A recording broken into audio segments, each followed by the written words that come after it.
लिए जो first card आया है वो है प्रिंसेस ऑफ स्वॉर्ड का।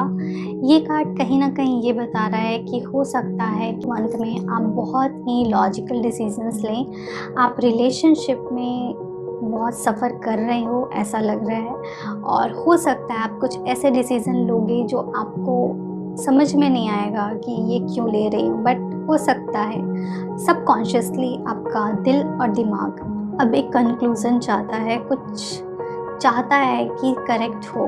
तो हो सकता है में आप बहुत ही लॉजिकल डिसीज़न लें अपने रिलेशनशिप को लेकर के, बट ये इसका मतलब ये नहीं है कि आप अपने रिलेशनशिप में अपने पार्टनर से प्यार नहीं करते।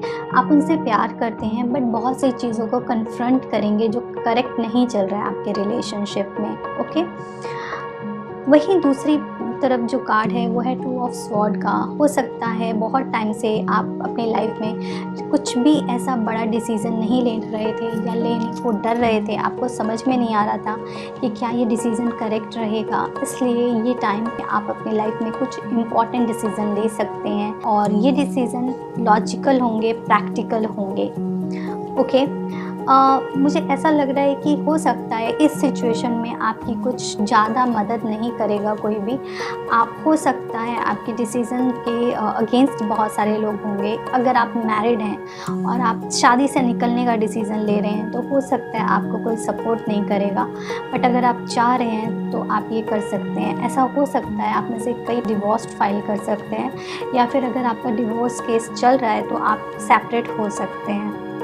अगर आप रिलेशनशिप में हैं तो मुझे ऐसा लग रहा है आप में से बहुत सारे लोग अपनी ट्रू फीलिंग्स को हाइड करेंगे, अपने दिल की बात को नहीं बताना चाहेंगे अपने पार्टनर से, और अपने इमोशंस को शायद या तो आपको बताने का दिल नहीं करेगा, या फिर आप अभी चाहते हो कि कुछ चीज़ें सीक्रेट रहें आपकी सामने वाले के लिए। मुझे ऐसा लगता है कुछ एनर्जीज़ हैं जो बहुत स्लो जाएंगी, एंड एक जो एनर्जी है ना चेंज की और सेल्फ डिपेंडेंट होने की, ये एनर्जी मुझे लग रही है आपके लिए।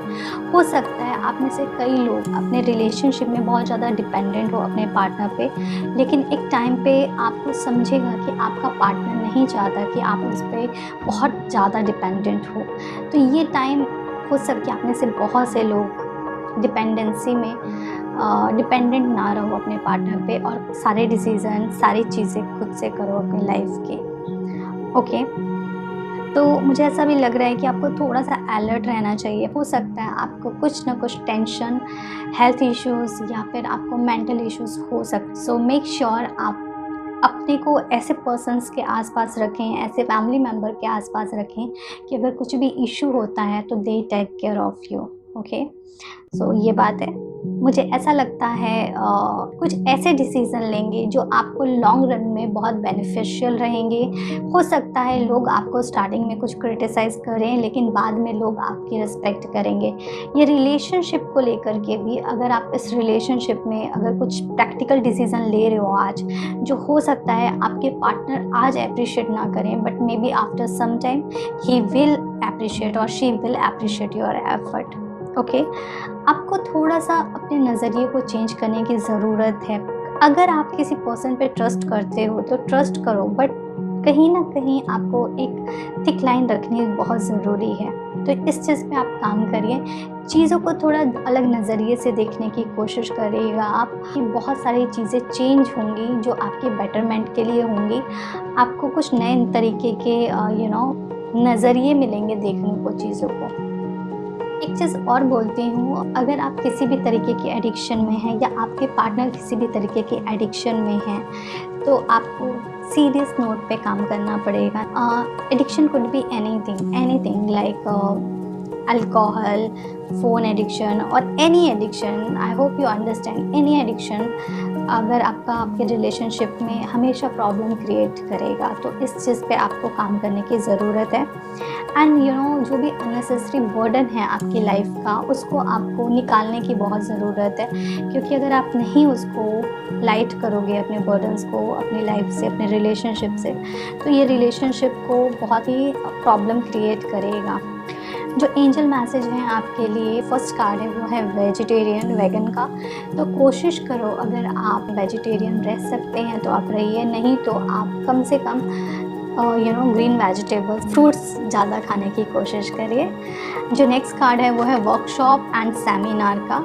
सो ये कार्ड ये बता रहा है कि खुद को थोड़ा सा बिज़ी रखें, कुछ ऐसी जगह जाएं जहाँ पे कुछ नई लर्निंग हो, या फिर ये भी इस चीज़ को आप इस तरीके भी समझ सकते हैं कि अगर आपका रिलेशनशिप काफ़ी टॉक्सिक हो गया है और आपको समझ में नहीं आ रहा कि आपको इस रिलेशनशिप में क्या करना चाहिए, तो आप रिलेशनशिप काउंसलर से मिलें और अपने रिलेशनशिप पे काम करें।